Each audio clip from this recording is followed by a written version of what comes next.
Praise God. So, buksan po natin ang Biblia sa 2 Chronicles chapter 20, verse 17. 2 Chronicles chapter 20, verse 17. You shall not need to fight in this battle. Set yourselves, stand ye still, and see the salvation of the Lord with you. Pansinin po natin, the salvation of the Lord with you. So, what is the salvation of the Lord? Is it just salvation? The salvation of the Lord with you. O Judah and Jerusalem. Pansinin po natin, magsisiyasat tayo bago tayo pumunta sa kabuuan ng mensahe. You shall not need to fight in this battle, colon. Set yourselves, comma, stand you still, and see the salvation of the Lord with you, O Judah and Jerusalem, colon. Fear not, nor be dismayed. Tomorrow go out against them, colon, for the Lord will be with you. The salvation of the Lord with you. The Lord will be with you. Banal na Espiritu, liwanagan mo ang lahat ng naririto at kasama namin sa Ustream at kasama namin sa telebisyon, sa radyo at maging sa website. Liwanagan mo ang kanilang isipan upang matutunan nila ang katotohanan sa malalim na iyong pagsisiwalat sa makapangyarihang pangalan ni Jesus. At ang lahat ay nagsabi ng amen. Ngayon natin pong unawain ang titulo po ng mensahe, It's my battle, says the Lord. Ito ay labanan ko, sabi ng Panginoon. Kaya ang problema natin ay problema ng Panginoon sapagkat ang Panginoon ang may pangarap sa iyo at sa akin. Ang Panginoon ang humirang sa iyo at sa akin, kaya ang problema ng pagkatawag sa atin ay problema ng Diyos. Ngayon, huwag mo naman sasabihin, problema mo ito, Panginoon, bahala ka. Hindi po. Haharapin mo ang Diyos upang alamin kung ano ang mga dapat mong matutunan sa problema mo na problema ng Diyos. Sapagkat tayo'y anak ng Diyos. Ang problema ng aming mga anak, kaming mag-asawa ay problema namin. Lalo tigit, ang Ama natin sa langit, ang problema natin ay problema rin niya. Ang kabalisahan natin ay kinababahala din niya. Akala mo ba, ang Diyos ay hindi nalulungkot kapag ikaw ay humahaloy-hoy at dumadaing dahil sa kirot sa iyong katawan? Siya po'y nalulungkot din. Pero may pagkakataon na pagtitiisan tayo dahil may itinuturo siya sa atin. Sapagkat ang matibay at matatag ay yung marunong magtiis. Tingnan mo ang iyong katabi. Sabihin mo, kaya buhay ka pa hanggang ngayon dahil ikaw ay marunong magtiis. Yung hindi marunong magtiis, matagal ng patay. Amen? Pero marunong kang magtiis. Amen? Purihin ang Panginoon. So, it's my battle, says the Lord. Kaya kailangang paniwalaan mo ito at nang sa gayon. So ano ang gagawin mo? Ay sa Diyos pala ang labanan. In a war, there are several battles. Kita mo nung panahon ng Kastila, nung makipagdigma ang mga katipunero, mayroong battle of Tirad Pass at marami pang iba't ibang battle. Pero atin pong unawain, sa isang digmaan, maraming labanan at itong labanang ito, this battle is part of an entire war. Kaya kailangan maunawaan mo na may digmaan at ang labanan ay sa pagitan ng Diyos at ng diablong si Satanas. At tayo nasa gitna. So, para makaiwas tayo dun sa labanan ng Diyos at ni Satanas, kumuha tayo ng kakampi. Sino ang gusto mong kakampi? Si Satanas o ang Diyos? Mukhang hindi kayo sigurado dahil ang inyong salita ay impit. Ako sigurado, ako Diyos ang gusto kong kapanig. Sa panig ng Diyos, kailangan ikay matapang sapagkat ikay mandirigma. Amen. Huwag mong gagamitin ang iyong ilong, gamitin mo iyong bibig. Sapagkat ito'y labanan. Amen. O, purihin ng Panginoon. Tingnan mo uli ang iyong katabi, sabihin mo ikay mandirigma. O, purihin ng Panginoon.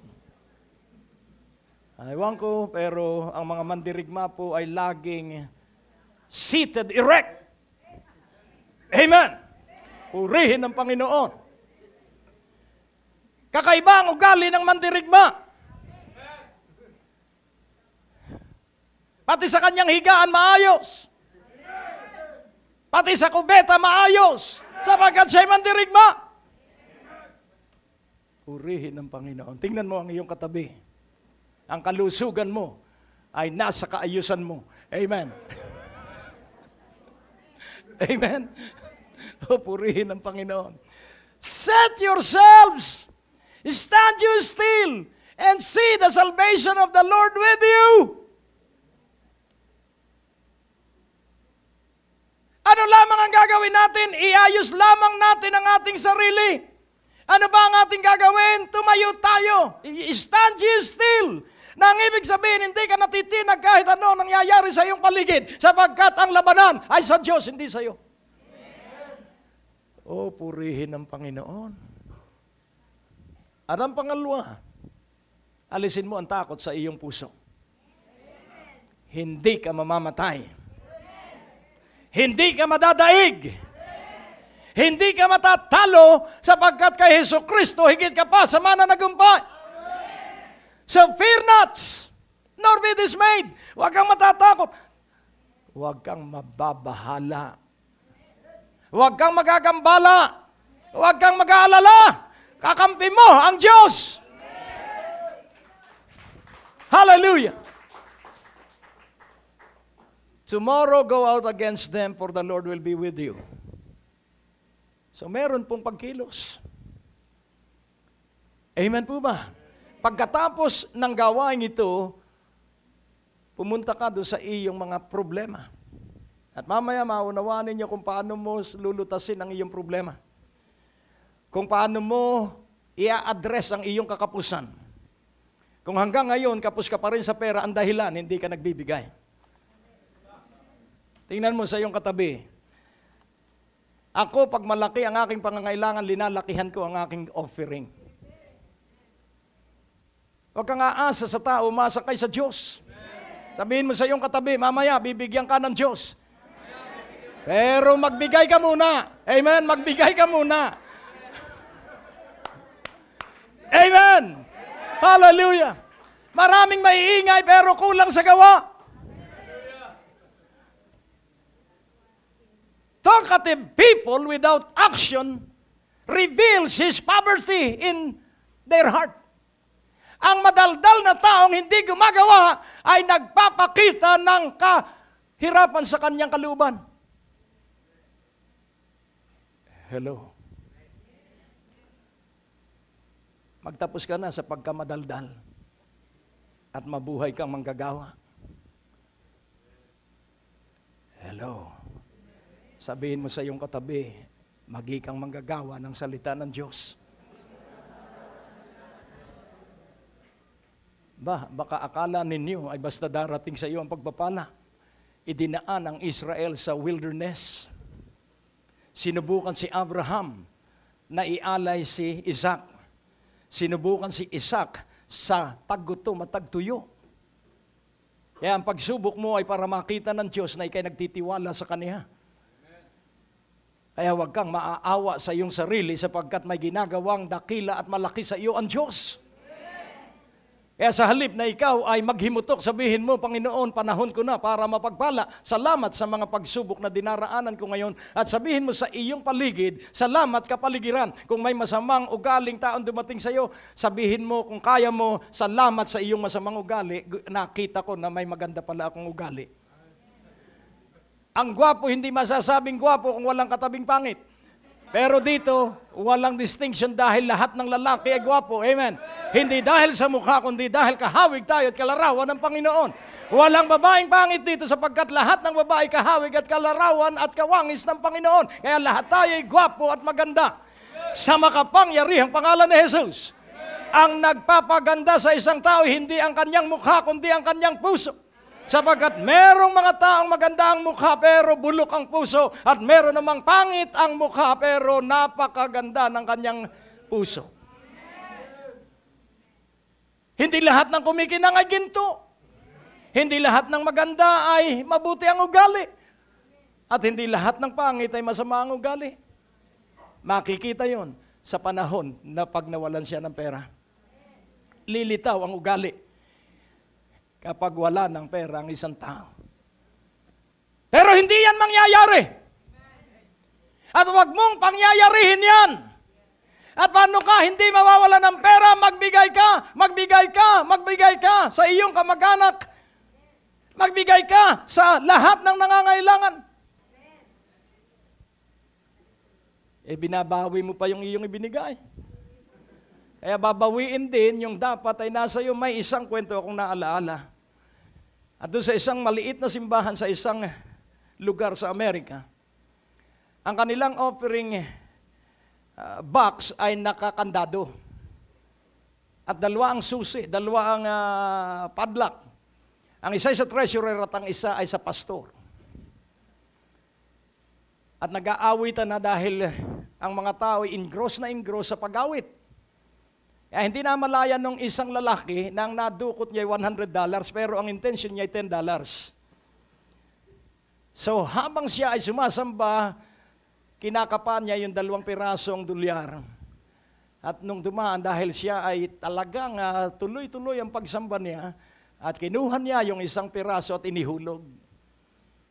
At nung matapos makapanalangin ng pastor, nung tingnan uli niya yung naiwan, ang naiway $10 at ang nahulog ay $100.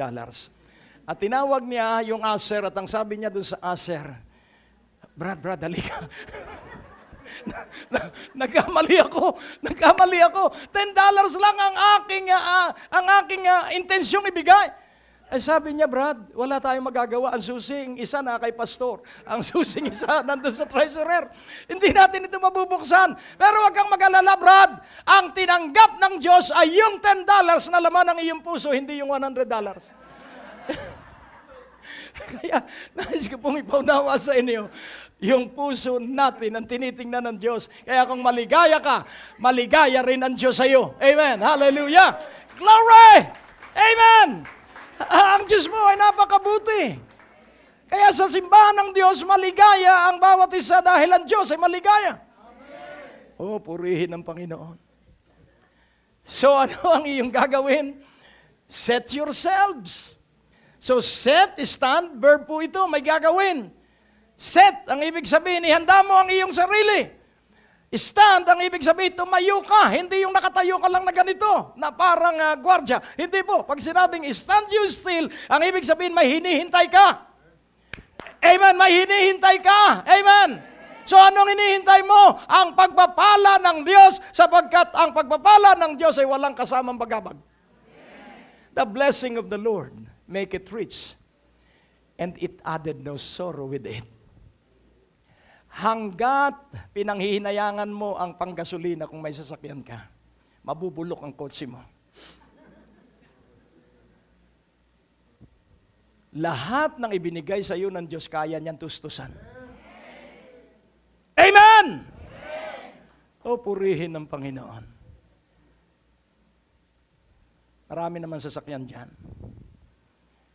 Makipaghabulan ka lang, pag minsan nasa tapaludo ka. Ganon ako noon, pero ako'y napagod. Nakikipagsiksikan ako sa mga bus. Ako'y napagod. Hindi ka pa ba pagod hanggang ngayon? Hello? Paunlakan ka ng Diyos dahil nag-i-enjoy ka sa pakikipagsiksikan. Hanggat enjoy ka dun sa iyong araw-araw na ginagawa, hindi ka pakikialaman ng Diyos. Pero sa sandaling matuklasan mo ang mainam na kalooban ng Diyos, makikialam ang Diyos sa iyo. Tingnan mo uli ang iyong katabi. Tanungin mo siya, gusto mo na bang pakialaman ka ng Diyos?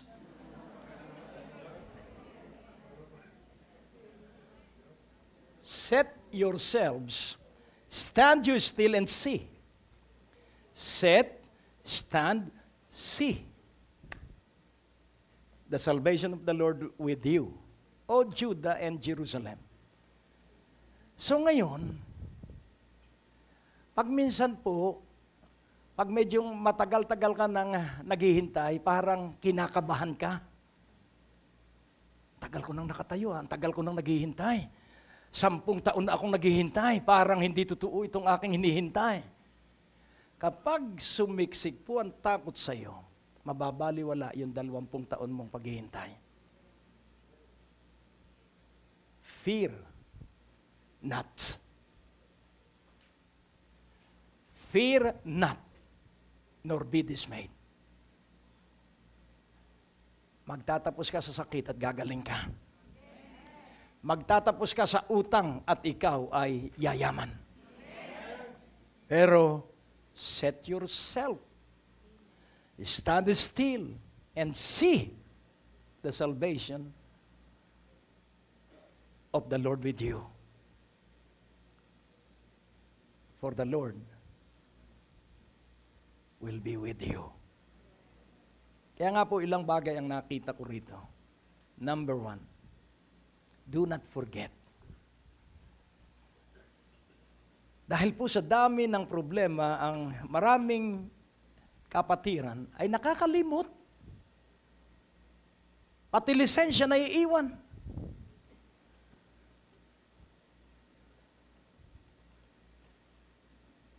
Wag mong kalilimutan ang iyong identity. Gusto mo ba lalakad ka na may ID ka lagi? Para hindi ka natatanungin kung sino ka. Na pag may kasalubong ka, ito pala. Ikaw pala yan. Dahil nasa ID. Pero mas maganda na ang pagkakakilanlan sa iyo, ikay mabait, ikay mabuti, ikay mapagbigay, ikay maawain, ikay matulungin. Hindi na kailangan po ang identification card po doon. Kusa itong nakikita. At makikita mo yung mabait. Tingnan mo ang mukha ng katabi mo. Kita po ang mabait. Kaya ngumiti ka na para hindi mapansin. Hello? Do not forget. Huwag kang lilimot. Huwag mong lilimutin yung mga taong naging mabuti sa iyo nung sila'y maunlad pa ang buhay. At pag sila ngayon ay naghihirap, iyon namang dalawin. Ikaw namang nakakariwasa ngayon, tulungan mo yung mga naging gamit sa iyo ng Diyos noong ikay mahirap pa. Kilala mo ba yung mga tao na naging gamit ng panahong ikay walang-wala?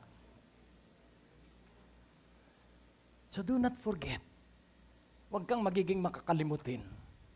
Makalimutan mo na ang mga kabiguan mo, pero huwag yung iyong pasasalamatan. Do not forget gratefulness in your system. Magsanay kang laging nagpapasalamat sa tao at pag ikaw ay sanay magpasalamat sa tao, magpapasalamat ka sa Diyos. So do not forget. What shall you not forget? Ano yung hindi mo dapat makalimutan? Ano po ang sabi? You shall not need to fight in this battle. Huwag mong kakalimutan yan. Na ang iyong problema ay problema ng Diyos. Na ang iyong mga kabigatan ay kabigatan din ng Diyos. Kaya lamang naman tayo nabibigatan sapagkat hindi natin alam kung paano ilalagak yung ating kabigatan sa Kanya. Kaya naman tayo nagpapatuloy sa sakit dahil hindi natin alam kung paano natin ilalagak yung mga sakit sa Kanya. Fear not, nor be dismayed. Kung alisin mo ang takot sa sistema ng iyong buong pagkatao, kung alisin mo ang pag-alala at lilipat ka sa pagtitiwala sa Diyos, huwag kang matatakot sa kamatayan. Hindi ka mamamatay nang wala sa panahon.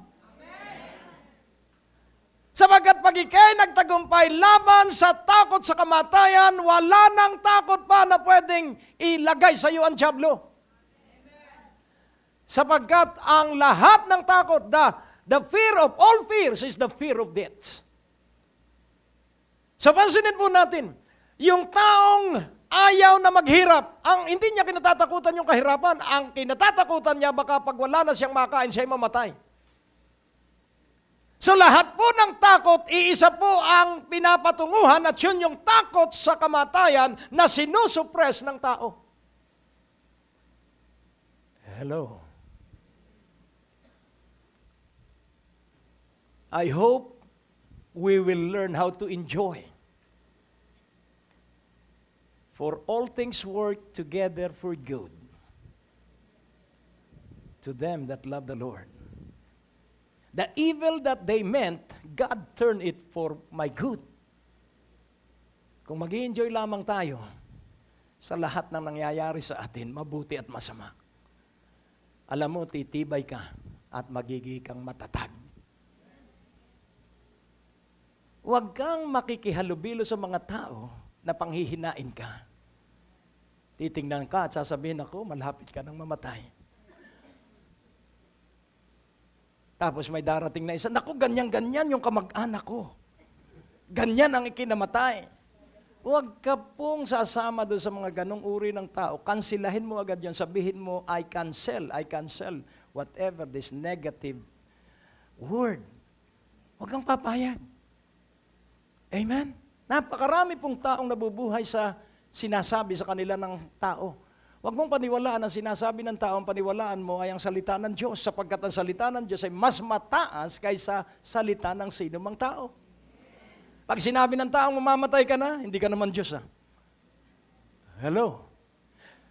Alam mo, napakadaling lokohin ng maraming tao. Titingnan lang ang dila mo at sasabihin na kung ano ang sakit mo. Ako hindi naniniwala doon. Hello? At kadalasan ng hatol, operasyon. Ulitin kong muli, operasyon. Ibig sabihin ay operation of money. Kung tayo lamang ay maninindigan, please bear with me. Hindi ko po kayo pinanghihina ang kalooban. Hindi ko po kayo sinisidlan ng guilt. Kayo po'y pinag-iinit ko para makapanindigan ka at gamitin mo ang iyong violenteng pananalig sa Diyos sapagkat uulitin kong muli, walang mamamatay sa sino man dito. Lahat ng narito ay gagaling. Lahat ng narito ay lalaya sa pananalapi. Kaya kailangan ikaw ay magkaroon ng sukdulang pagkagalit sa kahirapan, pagkagalit sa sakit. At paano ito mangyayari? Do not forget. So ano ang hindi natin kalilimutan? That you are chosen. Huwag mong kalilimutan na ikaw ay hinirang. Amen. Kaya sa araw-araw sabihin mo, ako'y hinirang. Ako'y hinirang. At ang pangalawa, ikaw ay special sa humirang. You are special to the one that has chosen you or have chosen you. Ika'y special. Ano po ang special? Hindi ka pangkaraniwan. Ika'y hinirang, hindi ka pangkaraniwan. Special ka doon sa humirang sa iyo. Special ako doon sa humirang sa akin. Alam mo po ba ang revival? Ito ang natuklasan ko. Revival is like entering into the battlefield. Sa pag-meditate ko po, kapag tayo nagkakatipon-tipon, pumapasok tayo sa digmaan. Laging tatandaan po natin ang digmaan ay tungkol sa salita ng Diyos. Hihikayatin ng dyablo na wag ang sino man sa inyo na maniwala sa salita ng Diyos. At hihikayatin tayo ng banal na Espiritu na paniwalaan natin ang salita ng Diyos. So tayo ang pipili ng desisyon. Paniniwalaan ko ba o hindi? Kapag hindi ko pinaniwalaan ang salita ng Diyos, ako ay pumanig kay Satanas. Kapag pinaniwalaan ko ang salita ng Diyos, ako ay pumanig sa piling ng Diyos. Kaya ako'y maniniwala sa salita ng Diyos. Kahit ano ang mangyari, basta ako'y maninindigan sa salita ng Diyos. So, revival is like entering into a battlefield. And we have one common enemy. Isa po ang kaaway nating lahat. Si Satanas. At marami siyang mga taktika at paraan para tayo'y panghinain. We have to outwit Satan. We have to destroy all his offenses. Tayo po ang sisira doon sa mga balak ng dyablo at paano natin gagawin ito. Huwag kang lilimot na ikaw ay hinirang. Na ikay espesyal. Kapag laging inaalaala mong ikay hinirang, ikay espesyal, ang buong langit ay nasa paligid mo. Na kahit ano ang mangyari, ikay espesyal, ikay hinirang. Hindi na mababago ito, sapagkat ikay espesyal, ikay hinirang. Amen po ba? For God so loved the world that He gave His only begotten Son. Paano ang pagkahirang sa iyo at sa akin? Sa pamamagitan ng anak. So ikaw at ako'y hinirang at ikaw at ako'y espesyal. And then thirdly, we have to achieve one common goal. Kailangang ating makamit yung isang layunin. Yung isang mithin. So what is our common goal? The unity of the body of Jesus Christ. Ang pagkakaisa ng katawan ng Panginoong Hesukristo. So when we reach unity, this is the four truths. Then, the body, so, when we reach unity, then the body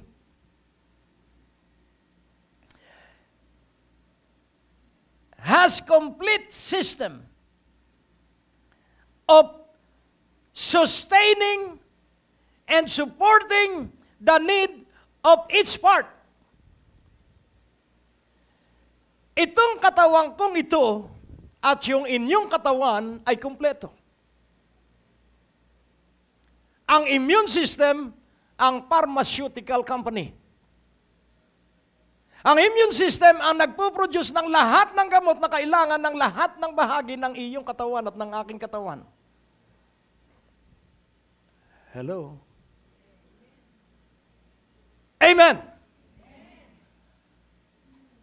At ang inyong baga at ang aking baga ang nagpo-produce ng hangin para tustusan ang ating bloodstream. Kumpleto tayo. Sabihin mo sa iyong katabi, kumpleto tayo. O, purihin ang Panginoon. Lahat-lahat ay nasa ating katawan. Ang ating atay, sinasala ang lahat ng ating mga pagkain. Kaya nga ating unawaing mabuti. Ang ating utak. Ang sabi ng mga scientists, kapag binuo ang utak ng tao, kulang ang Empire State sa dami ng mga gadget para makalikha ng isang artificial brain. At hindi pa rin magiging katulad ng utak ng isang tao na halos palad. Dahil mas iba ang utak ng tao. Kapag tumingin siya, lahat ng kulay ay nakikita niya. Alam niyo po ba ang berde? Ay ang posya. Ang berde, ang pula, madali, ay yung posya. So unawain mo pong mabuti. Sabihin mo, ika'y hinirang. Ika'y espesyal. At iba ang iyong utak. Kung tayo lamang ay may maligayang puso, yung 25% na sugar need ng ating brain ay maitutusto sa atin kung maligaya ang ating puso.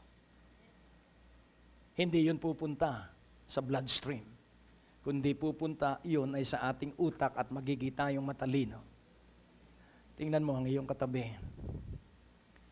Naniniwala ako na yung 25% na supply ng sugar at fats ay nasa iyong utak.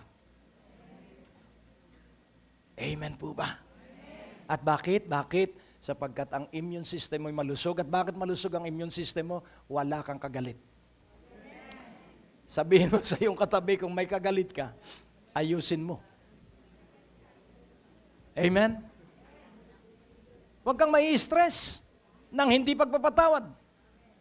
Kaya nga ating unawain, ikaw ay hinirang, ikaw ay espesyal, at ikaw ay pambihira ang pagkalikha.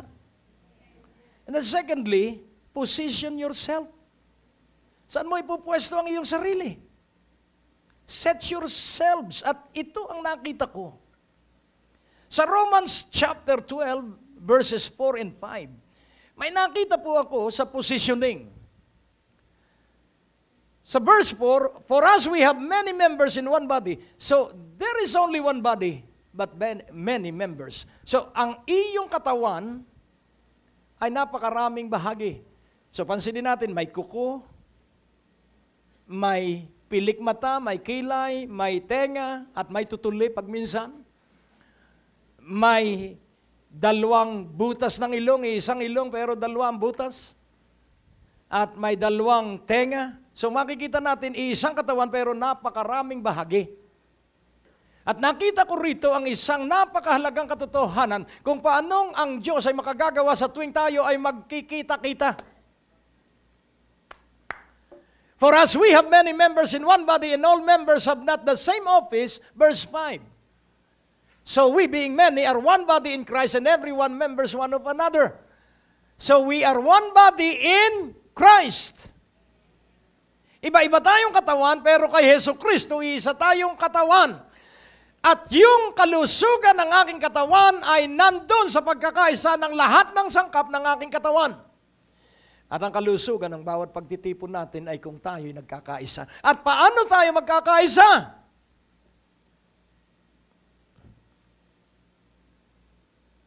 Tingnan mo po sa 1 Corinthians 12:12. Sa 1 Corinthians 12:12, ano po ang sabi ron? The same po yung tinatouch dito.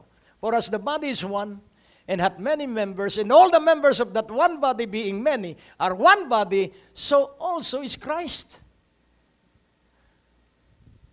So paano tayo magkakaroon ng kalusugan tuwing tayo magkatagpo-tagpo, sapagkat kung tayo magkakaisa sa tuwing tayo ay magsasama-sama sa revival, bubuhos ang himala at pagpapala dito. It is only in unity. So paano tayo mayu-unite? So ano ang paraan for unity? At atin pong unawain sa verse 6 ng Romans chapter 12. Atin pong tingnan. Kailangang nalalaman mo, kukulangin ang ating oras, pero bibilisan ko na. Having then gifts differing according to the grace that is given to us. Whether prophecy, let us prophesy according to the proportion of faith. So, nais kong maunawa mo, ano ang bahagi mo sa katawan ng Panginoong Hesukristo. At sinabi rito, prophecy, service, teacher, or teach, you exhort, you contribute, you give, and you do an act of mercy. So ano ang iyong regalong buhat sa Diyos? At kung ginagawa mo yung regalong ibinigay sa iyo ng Diyos, magkakaroon tayo ng pagkakaisa dito sapagkat lahat ay ginagawa yung kanyang regalo. If your gift is giving, then excel in giving. If your gift is prophecy, then excel in prophesying. And if your gift is teaching, excel in teaching. At pag tayo nagsama-sama with different gifts, ang pagpapala ay bubuhos dahil yung ating sama-samang mga regalo ay patungo sa kabuuan ng iisang katawan. At mangyayari ang Psalms 133. Oh, how good and how pleasant it is to see the brethren in unity. And God will command the blessings. So what is your gift? Alam mo ba yung regalo mo? At kung alam mo, ginagamit mo ba? Are you using your gift? Hello? So kung ikaw ay tagapagturo, nagtuturo ka ba? Sa Bible study, nagtuturo ka ba? Kung ikaw ay nasa gift of encouragement, ini-encourage mo ba? O ikaw pa ang kailangang i-encourage? Nakukuha niyo po? Kapag ginagawa mo ang iyong regalo, pag tayo nagtipon-tipon, hindi mo pakikialaman yung iyong katabi dahil iba ang kanyang regalo. Hindi mo pipilitin yung iyong katabi na maging katulad mo, na galanting magbigay. Gift mo yung malaking pagbibigay eh. Hello? Gift mo yung magturo ng magturo eh. Kaya mag-concentrate ka doon sa iyong regalo. At kapag concentrated tayo sa bawat regalo natin, bubuhos ang mga himala sa ating pagtitipon. Position yourself. What is your gift? Use it. And then thirdly, activate faith violently. Do not forget, it's not by might, it's not by power. Do not forget that it is only through our God that we shall do valiantly. For it is He who shall tread down the enemy. Do not forget, except the Lord builds the house. Do not forget that God will work only on what He said. Thus saith the Lord. Do not forget that we can do all things through Christ who gave us His strength. Kaya hindi ka titingin sa iyong sarili, hindi ka titingin sa iyong kakisigan, hindi ka titingin sa iyong yaman, hindi ka titingin sa iyong profesyon. Ang titingnan mo ay ang Panginoong Diyos, Ama, Anak at Banal na Espiritu. Amen. Kaya ang maluluwalhati, ang mapararangalan ay ang Diyos. Hindi ikaw, hindi ako. So activate faith violently. In what way? That our faith will be violently activated. Believe in God. Believe in the one who preached and believe in yourself. Don't be afraid of any man. Because God is in your side. Huwag kang makatatakot kanino mang tao sapagkat kakampi mo ang Diyos. Hebrews 13:6. So when you believe in God and when you believe the one who ministered to you the Word of God, then you will receive discernment of the Spirit. Tatalas ang iyong pangunawa sa Espiritu. At mapupuna mo sa Book of Numbers, sa 13:32, may dalang evil report yung 10 espiya. Sa Numbers 13 verse 20, may dalang good report yung 2 espiya. At si Caleb ang nagsalita. Ang sabi ng 10, ang dala nila ay katatakutan. Ang lalaki ng tao ron, mga higante, para lamang tayong tipaklong sa kanilang paningin. Lululunin lamang nila tayo. That is evil report.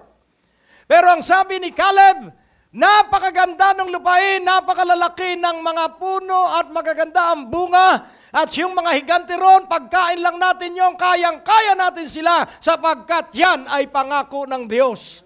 Kaya pag iyong pinagtiwala ng pangako ng Diyos, hindi ka magagapin ng mga sirkumstansya sa iyong paligid. Pag nanalig ka sa pangako ng Diyos, hindi ka madadaig ng anumang mga paghadlang ng sinumang tao sapagkat kay Hesus Kristo, lagi kang magtatagumpay. Jesus that is in you is greater than he that is in the world. So activate your faith violently. Do not be afraid of circumstances. Exodus 14:13 and 14. Ang sabi ng mga tao, bakit dito pa kami ililibing sa karagatan? Bakit hindi pa doon sa Ehipto? Marami naman doon libingan. Ang sabi ni Moses, hindi tayo mamamatay dito. Dito kayo makakasaksi ng makapangyarihang pagkilos ng Diyos, sapagkat ang Diyos ay sa panig sa atin. Dahil tayo ay hinirang, tayo ay espesyal, at tayo ay kakaiba ang pagpapala. Kaya nais kong ipaunawa, hindi ka mamamatay ng anumang sakit o karamdaman sa makapangyarihang pangalan ni Jesus. Dinala ka sa kanyang kalagayan upang maranasan mo ang kapangyarihan ng Diyos. Hindi ka makukulong sa iyong pagkakautang. Dinala ka sa kanyang kalagayan para magtiwala ka sa Diyos at ikay lalaya sa lahat ng pagkakautang. Hallelujah! Kaya ang sabi ng Diyos kay Moses, Moses, iunat mo ang iyong tungkod. Iunat mo ang iyong bisig. At nung sumunod siya sa sinabi ng Diyos, saka nahati ang dagat. And nais kong ipaunawa, hindi si Moses ang naghati ng dagat, pero sabi ng Diyos, iunat mo, lift up your rod and stretch forth your hand and divide the sea. Pero in reality, ang naghati ay ang Diyos. Pero kumilos siya sa masunuring Moises. Kaya ngayong ikalawang gabi, maghihimala ang Diyos sa iyo kung ikay masunurin. Maghihimala ang Diyos sa iyo kung ikaw ay magiging masunurin. At ang sabi sa Exodus 14:16, go forward, lift up your rod, straight out your hand over the sea and divide the sea. Kaya nais kong ipaunawa, ang ika-4 na katotohanan, speak to your crisis. Speak the word into your physical sickness. Mark 11:22-24. Matthew 21:18-22. Speak the word to your mountain. Speak to the barrenness in your life. Speak fruitfulness. Speak healing to your body. Speak prosperity to your life. And when you speak as you have spoken, God will perform. God will do what you have said. At ang sabi ng Diyos kay Moses, Moses, all that you have spoken, I did. Ang sinabi mo ay gagawin ng Diyos kung ito ay nakaugnay sa salita ng Diyos. Ang iyong kagalingan ay tiyak sa loob ng 7 gabing ito. Ang iyong kalayaan sa iyong pagkakautang ay tiyak sa loob ng 7 gabing ito. Believe God so that you will be established. Believe His preacher so that you will prosper. And believe yourself so that you will receive the prosperity that you have heard. Oh, glory. Be still. Listen to the voice of God. Meditate and then act. Be still and know that I am God. Hear the voice of the Lord. If today you hear the voice of the Lord, harden not your heart. Kung ngayong sandaling ito'y marinig mo ang tinig ng Panginoon, huwag mo nang pagmatigasin pa ang iyong puso. At sa sandaling ito, nais kong lakaran mo ang katotohanan. It's not your battle, says the Lord. The battle is not yours but God's. Ang labanan ay sa iyo. At ang gagawin mo lamang ay pagpuri at humanga sa Diyos. Salamat, Panginoon, sa iyong malaking gagawin sa akin. At kung hindi ka makakita, pilitin mong makakita ka. At sabihin mo, Diyos ko, kayo ba'y maniniwala nung October 10, ang sabi sa amin, tumingin kayo sa araw. At ang sabi ko, baka ako'y mabulag dito. At nanalangin that God will open up our spiritual eyes At dahan-dahan tumitingala ako sa araw. At bigla akong, huwag ninyo itong gagawin. Dahil ibang setting po yun. At nung tumingin ako sa araw directly, ang nakita ko ay katulad ng isang paraiso, mismong dun sa likod ng araw. Iba't ibang kulay sa likuran ng araw. Kaya nais ko pong ipaunawa. Ulitin ko, huwag kang titingin sa araw. Dahil wala namang nag-uutos sa iyo. Yun po ay dun sa South Korea. Because I desire to experience a new supernatural reality. Kaya ngayon pong gabi, experience your supernatural reality. Believe God. Believe God. Do not doubt Him. Narito ka at ikay tumanggap ng pagpapala. Manalangin tayo, O Diyos na dakila amang makapangyarihan. Hindi kami lilimot na ikaw lamang ang pagbubuhatan ng lahat ng tulong at kagalingan. At aming ipinwesto ang aming sarili upang sumampalataya at manalig upang gamitin namin ang regalong ibinigay mo sa amin. Kaya't aming isinasagawa ang aming pananalig sa iyo. At matapang na araw-araw na ipapahayag namin na kami ay espesyal, na kami hinirang, na pambihira ang iyong ginagawang pagpapala sa bawat isa sa amin. Sa iyo lahat ng parangal, sa iyo lahat ng kalwalhatian, sa makapangyarihang pangalan ni Jesus, at ang lahat ay nagsabi ng Amen. Amen! Hallelujah! Kaya nga po ating gagawin ito, tumayo po kayo.